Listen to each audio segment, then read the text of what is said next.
Staburaga klints jau sen zem ūdens, bet atmiņas palikušas. Izrādās arī šodien ir iespēja pabūt Staburaga klints vietā ne tikai skaisti iekārtotajā Vīgantes parkā, bet apskatīt vēsturiskās vietas arī no Daugavas ūdeņu plūduma.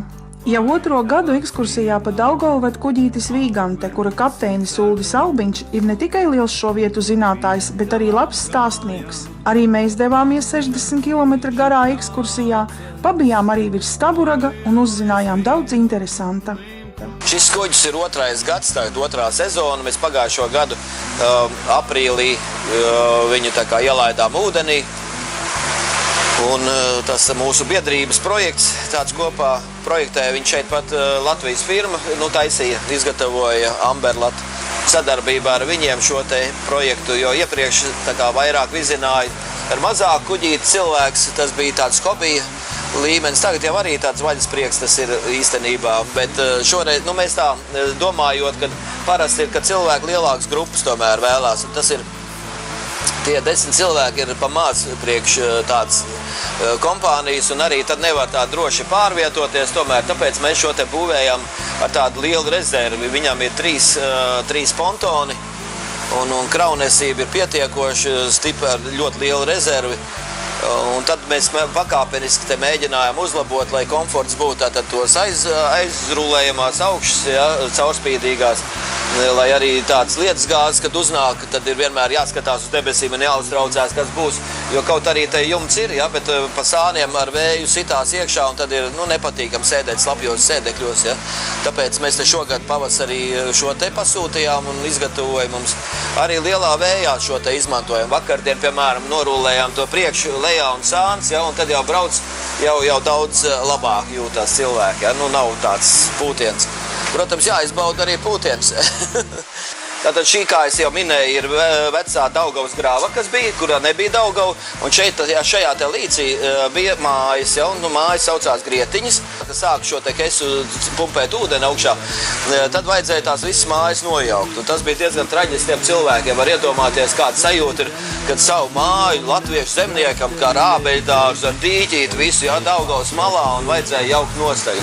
Un tad toties padomi laikā bija sataisīts plāns tāds pamatīgs, kurā bija ar bultām norādīts, kur katrs tiek izvietots no katrām mājām, kur pārceļ uz dzīvokli, uz ciemu kaut kur, ja, tādu. Tad bija tajā plānā vēl paredzēts, ka daudz visu ko būvēt par šitā kompensācijai, par šo te visu, par visu to uzpludināšanu. Uzbūvēts visādas fermas, ja, piemēram, Staburagā bija paredzēts Pķico ferma na 10 000 golov, tur bija ierakstīts, ja. Neko tādu neuztaisīja, uztaisīja vienu govu pie Dālijām, ja, tur ir kaut kāds priekš 20 govīm ferma bija tāda, varbūt 50 rūdens toņi, un arī ciematiņas, tas jauniešu ciematiņš, kas skaitās jauniešu ciemats Staburagā, piemēram, tas arī uztaisies kā kompensācijai. Tā kā 60. gadi, redz, lai tagad kaut kur iedzīvotājs varētu no tām mājām vilināt ārā. Un šeit vēl ir ļoti vēsturiski kas, ka te ir Pirmais pasaules karš bijis, 2,5 gadus, ja? Šajā te vācieši šeit bija, šajā pusē, tajā pusē Krievi. Tādi bijuši arī iepriekš pirms uzpludināšanas, tikai, protams, kad tas līmenis bija daudz zemāk, viņi kādi 16 metri gandrīz augsti bijuši, bet arī tie koki ir apauguši tādi un turās. Te biologiem brīnumi ir kādā veidā skolēni var mācīties dabas zinības, ja, tāpēc, ka te saknes pilnīgi citreiz ir vaļā, visas redzamas. Un neviena vētra šos te negāž ārā. Lai kādi pūtieni tikko bija, ja, neviens te no šejienes nav izgāzies.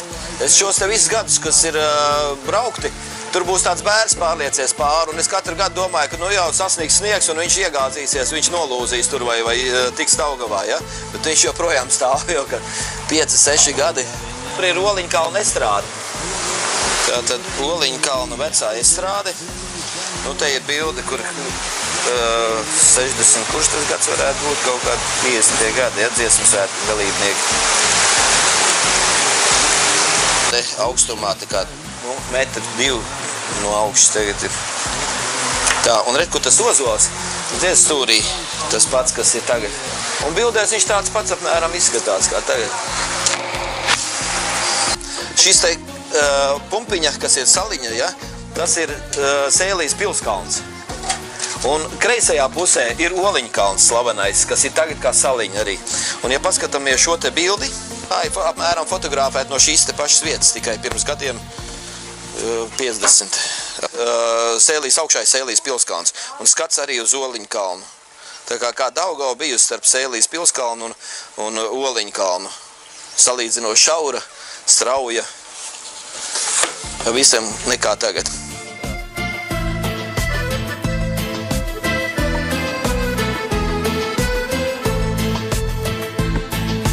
Daugaveņa upe mēlos tovi krosti breinīgi. Haide jāselēķam un atdziļo mēs ar tevi leidzīgi.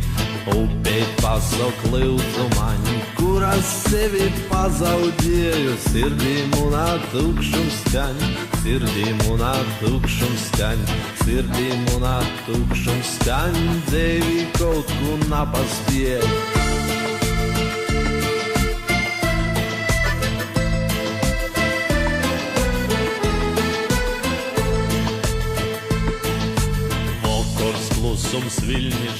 Uz kuģīša bieži tiek svinētas jubilejas, bet pavisam īpaši un neaizmirstami kapteinim šķiet kāzu izbraucieni pa Gleznai no Daugavu. Kuģītis ir nodrošināts braucieniem arī Lietuvu un gatavs vizināt ekskursantus no maija līdz pat novembrim. Oktobrs ir savukārt savu burvību, tur ir sakarā to koku, krāsošanās, lapām krāsainajām. Tā kā, kas te ir braukuši oktobrī, tie visi saka, atbraucot pa Daugavu, viņi saka, nemaz nezinājām, ka tādi skati krāšņie. Sevišķi izdodās kādu labu laiku dabūt, kad ir saulains, ja, un kad ir tie atspulgi un fotogrāfi sajūsmā pa tām bildēm. Un arī pa tām pašām debesīm un mākoņiem, ko, acīm redzot jau tāpēc, ka te ir plašumi tādi, ja, kad var redzēt viņus. Bet katra reizā Daugava ir savādāk, un tāpēc arī ir neapnīgi braukt. Man cik daudz es esmu braukājis, man vienalga ir interesanti, tāpēc, ka vienmēr viss mainās, ja, kaut vai vēja apstākļi, tad tie mākoņi, krāsas, ja, un tā, kad saka, kādreiz uzglez no kādu bildi, tādu kaut kādu sarkanu vai kaut kādu šitādu, un tad cilvēks saka, oi, tāda jau nav, ja, bet te arī tādi ir. Tā kā pa brīdim, tiešām brīnum lietas var redzēt. Varavīksnes ir, es esmu izbraucis cauri Varavīksnei, kas gāja tieši pār Daugavu. Viens gals tā kā Daugavā, otrs gals Daugavā, un man jābrauc cauri, un es braucu, un man likās tā kā es braucu cauri Varavīksnes vārtiem pilnīgi, ja. Un ļoti labi šeit svinēt ir tāds jubilejas kaut kāds, lai nav jāsēž pie galdiem, bet atbrauc, un te ļoti daudz bērni, kuri tagad jau ir sasnieguši tāds briedumu gadus, uzsauc saviem vecākiem pasākumu, ja, un tad brauc un tad prieks skatīties, kā tie vecāki, ka viņi ir braukuši vai šitas zina tās vietas cits vēl, ja, un tad viņš dalās tajās atmiņās vēstures, kā viņam sajūtas bija. Braucot gar Oliņkalnu, tur visi saka, tie, kas apkārt dzīvojuši, ka viņi baļļukos bijuši, ja, kā mēs te tejojām, un tur tā bija feini.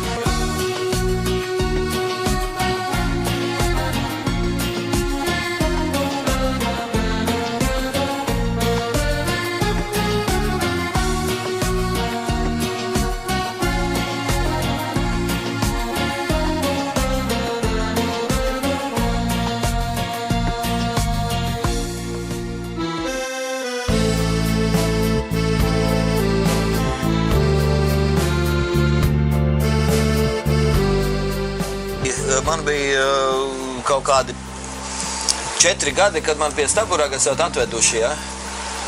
Bet es šo te pētot filmas, skatoties tik daudz tās bildes, es kaut kā mani sajūta, ka es esmu to visu redzējis, ja? Pilnīgi tāda sajūta, jo es katru to vietu, vēl skatoties ekolotā braucot, es redzu tādu reliefu apmēram, kur kādi bijuši.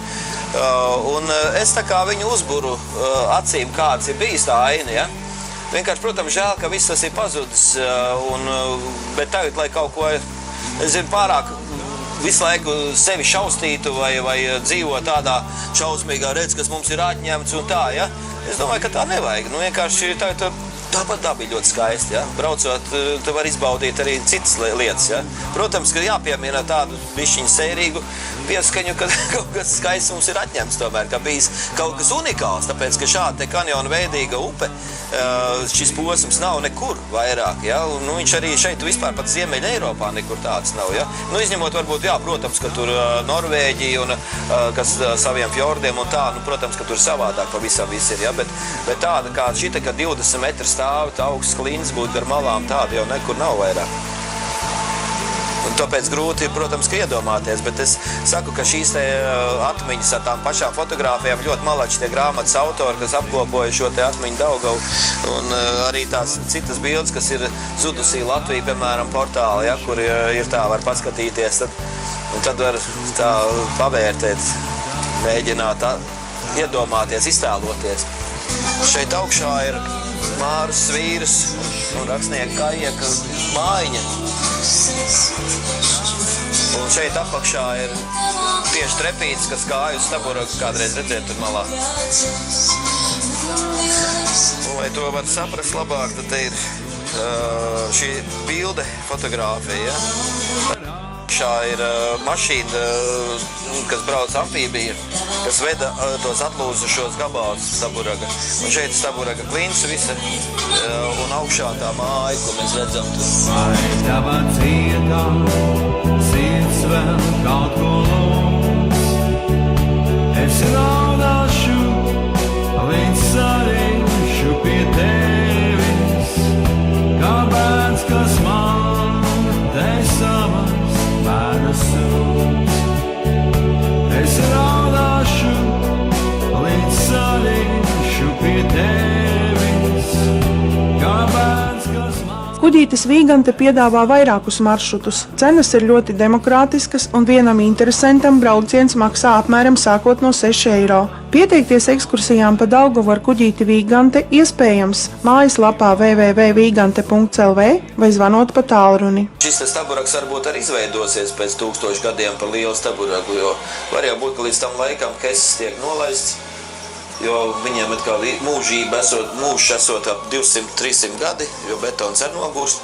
Un tad varbūt viņam būs vieta, kur izaugt, jo te dziļums ir tālāk pietiekoši, te jau ir 20 metri, un varbūt izveidosies jauns Staburags, tāpēc es iesaku ievērot šo te vietu, kur Baltais bērziņš, ja, un šis te Staburaga vieta, un pēc 1000 gadiem, man liekas, te ir jāsatiekās, visiem jāatbrauc, un es domāju, ka te būs jauns liels Staburags.